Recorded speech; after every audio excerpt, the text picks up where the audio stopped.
I love great conversations. Hi, my name is Angel Jones. Thank you for joining me on 12-minute Convos, where I help you create a brand of your own unique, real self. Listen in as I have conversations with amazing people from all over the world.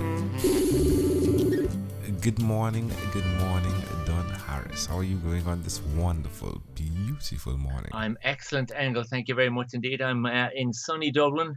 Not always sunny, but always Dublin. And it's good. We're having a good time here. I've got a grandchild in the house at the moment, which is an extra joy in the morning.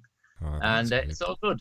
That's great to hear. How old is the grandchild? My little Lily is just over 1 year of age. Wow. So, it's that period when she puts out the hands and wants to be lifted, and we're kind of looking out that she doesn't fall over. But it's a very, very interesting time. So, yeah, good times. That's wonderful. Don, please do tell us which of your talents up to now that you've been living by is responsible for us connecting. Well, I believe it's the podcasting side of things. I've been doing a radio program from about 9 years now on a radio station called Dublin City FM, which is on 103.2 here in Dublin. And the program is called You and Your Business. And that gets podcast every week after the radio show. And then I then am commencing my own podcasts in a different light. So I have the TalkBack files, and you'll find me, Don Harris, on LinkedIn. And TalkBack is the name of the company. So any of those would connect me and connect you back to the podcast, which is how we are connected, I do believe. Which is great. So one of the podcasts that I began listening to early is a radio host by the name of Dave Ramsey. He has a show called The Dave Ramsey Show, and he does that, right? So he has the radio show, and then he podcasts the show as well. Pretty amazing stuff there. So who did you learn this skill from, Don? The skills of radio and the skill of talk. My first radio station was in the late 70s, and it was in a bicycle shed in a hotel, and it was a pirate radio station. So I was a pirate DJ for about 10 years, way back in the 70s and 80s. Then I went the commercial route, and then got the chance to go back on air about 9 years ago. So I've been doing that ever since. But the pirate radio era was a very interesting time. Great fun, but you never really know, was there going to be a tomorrow? Wow. Which meant that you probably delivered all you could deliver the day you're on, right? We certainly did. But it was great fun. There was great interaction with listeners, and you got to know people. And in the end, it founded proper independent radio here in Ireland, which didn't really happen until 1988, 1989. Wow. And then I was chief executive of an organization called Independent Radio Sales for 7 years in the 90s. And that was the commercial side of it. So my interest in radio, and when listening, talking with people, hearing their stories, and then moving into coaching, which I now do as well, has been all part of the listening process to listeners, I suppose. Wow. Yeah, most definitely. Tell us about the coaching side of what you do, please. Okay, well, I have another side of the operation called Coach Talk, and I have a thing called Paddle Power, because I'm right beside the sea here in Dublin. I have a 2-person canoe, and I can take people out in the canoe and coach them while we're out there. And it's, connecting back to nature, nice calm weather, and we have really, really good conversations. So I enjoy that as well. Wow. Don, you are amazing, my friend. Wow. Now, where's the best place for us to connect with you if we needed to find out more about Don Harris? Best place really to find me is probably on LinkedIn, Don Harris TalkBack. Or if you Google me, of course, Don Harris TalkBack, you'll see TalkBack, engaging questions, revealing answers. And the website is talkback.ie is the domain here in Ireland. So you'll find a lot about me there. See my ugly mug sticking out from the website, and you'll see a lot of the radio station podcasts there under the podcast section, and a few videos as well. I'm beginning to do a lot more video now as well. This is great. So Don, tell me one other thing that you've done consistently over the last 3 years, please. I have consistently met people, listened to them, empowered them really to help others. I'm very interested in the whole area of mental health at work now, and giving people an opportunity to be listened to prior to them maybe becoming a bit disengaged in their workplace, because it's very easy for people to be overlooked. If you're sitting in the wrong place in an open plan office, it's very easy to be sitting and looking at a screen for maybe 7 or 8 hours and not talk to anybody because you're just in the wrong place. So I have consistently worked with companies to help them connect better, look after their people, and really listen better. The old acronym listen and silent is very good. Same letters, different order, but you do both. Yeah, I love it. There's a book that I'm going through now, and it's called Effective Virtual Communication Conversation. Yeah. And they were speaking about silence in the virtual space and how it's not used, right? And I think what you're speaking about is definitely on point. Silent. Being silent then and silence is so important, isn't it? It sure is. And as we all know, the pause is very effective. Beautiful. Because people have a chance. And it's important when you are listening with somebody not to jump in until their sentence is finished, because what they're saying to you, you only receive the message after they've finished. And it's not, most of us are listening and trying to jump in with our answer before we've even given them a chance to finish. So that little pause is when the message is received by the listener. Yeah. So it's kind of good to have a little pause. Love it. Ooh, loving it. All right, so Don, tell me how it makes you feel to see where we are now from where we've come from, especially with the screen time. It's extraordinary. It's taken over our lives, between the phone, which really will increasingly have to be called something else than a phone, but it's a communications unit of some sort. We still call it a phone, a smartphone, but we use it for so many things now. So I find that people, even young school children, are becoming more disengaged because they're learning from a screen, and empathy is disappearing. The understanding of the other people in the room, because we're so immersed by looking at the screen. So there's a danger there that the screen and screen technology is taking over from real conversation and listening and helping people, because we're forgetting how to do that. And young people are not being taught how to do that if they're being brought up looking at screens. Yeah, I think you definitely hit two questions there, right? Like why you should suggest someone do what you've done by the screen time, and how does it make you feel. But still again, like just to drive the thoughts home, yeah, tell each individual out there, or at least suggest to them why they should do what you've done by being true to the radio aspect that seems to be a beckoning call of your life. Well, it turns out we all grow up, and even as young people and babies, we're all very interactive. We reach out, we go to people, and it's all very trusting, and there's a huge amount of honesty. But as time goes on, unfortunately, as young people, we get damaged because we're let down by people so much, because we lose that integrity and total trust. So trust is a huge word in building up relationships and keeping relationships. You need to invest time with people and mean what you say when you say, look, if you ever want to talk about anything, please do ring me and I will be listening to you. People want to be listened to. So from a very early age, we need to help young people to listen better to each other and support each other. And if you make friendships when you're very young and do that and help people and support people, those friendships will last a lifetime. A lifetime. Amazing audience. We are live with Don Harris. Do check him out. Again, he is the podcast host / radio host of TalkBack, asking penetrating questions, prompting revealing answers. Well, I'd like to say engaging questions, Engel. I'm sorry to change it. It's cool. I had but engaging question is the title I came up with. So it seems to engage people better.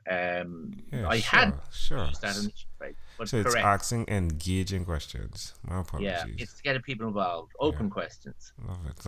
Asking engaging questions, prompting revealing answers. All right. Well, let's switch gears for a moment now, Don, and let me invite you now into my time machine that is surrounded with beautiful, warm, blue Caribbean water. Don, what is your earliest childhood memory? I was thinking about this, Engel, and honestly, and this surprises even me, I think my earliest childhood memory is lying in a pram um, underneath trees in my back garden, which was in the Dublin Road, right beside the sea. Not so much traffic in those days, but I do remember the trees rustling in the wind, much as they are today. How old do you think you were then? I think I could only have been, 1.5, 2, something like that. Had a really lasting effect lying there, because I would used to lie there awake sometimes and just look at the trees swaying and rustling. And not that I had to lie there for ages, but I think I was a quiet child for some reason. So it was good news for my parents too, I suppose. So, Don, why do you think this memory in particular is so clear? Um, Probably awe, learning, taking things in, and just an openness to seeing and listening to everything. Really, the sort of thing I've just been talking about. But honestly, I do seem to be able to remember that vividly, both in memory, in visualization, and sound. So I am always surprised myself when I think back that far. Obviously, I'm long left that house where I grew up. It's over 50 years now since then, but it was such a pleasant place to be, and it resonated with me, I suppose. Not that I knew the word then, but I have never forgotten it. Well, can I offer an interpretation to the thought picture you created in my mind? I love the value that you've shown us here that listening has. And it like there are many things I could talk about with the surroundings and what's going on in nature, the trees and the systems that are occurring. But I think what really stands out, as you said, but what stands out is that there is a memory attached to what you listen to. And I think these things we're operating with, they carry a memory, which is RAM, which is random access memory, but it's for a limited time. It's something that gets pushed out when new information needs to be put in, right? It's not it's not the permanent type memory like a hard drive memory, which still is a challenge. But just to see the value over all of these years that listening created and the thing that remained over all of these years shows the value of listening. And I really hope my generation and the future generations understand that. Well, look, with people like your good self around, and dare I say it, even me, we'll do our best to empower other young people to take that on, take that responsibility on, and understand if they've moved away too far, because there's various online platforms, and don't get me started on things like Facebook and things, where everybody seems to be having a great time, but you know what? I'm not. So suddenly my world is going down and down and down because I feel I'm not getting the most out of my life. It can be an absolute disaster. Yeah. So stick to your values, and I want to thank you, Engel, for getting me involved with your challenge, which I wish you every success for, which I know it is going to be. And I hope we remain in touch, because I think we have similar values in so many ways. But the spoken word and the pictures that I think we've painted here this morning in some way are extremely valuable to people. And I hope you will continue doing what you do. I have a wonderful vision of where you are and the part of the world that you are.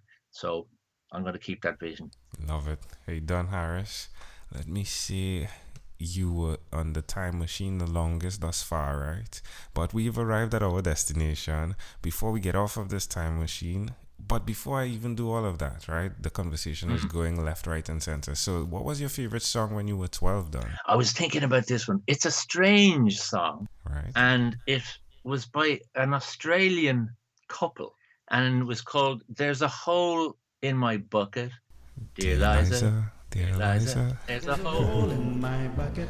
Dear Liza, and I seem to remember it was so funny and so clever. And yeah, there you go. Love it. Hey, everything connects most times, if not all the time, but definitely in that song, it's again the listening, right? It was a talk, listen song, right? Like, then fill it, dear Liza, dear Liza, dear Liza. And then there was one little line towards the end, because there was sort of, how will I fill the hole? Yeah. And it came back to the straw, and she was so aggressive in her little line. She said, with a straw. She really kind of hit him. It was Well, so that funny. is great. Hey. All right, so done. We've arrived at our destination. But before we get off of this time machine, there's a small declaration form. So it's yes or no, possibly a bit more. We're going to go pretty quickly, wrap this up here. Are you ready, Don? Yes, sir. Don, have you chosen someone to pass on your skills to?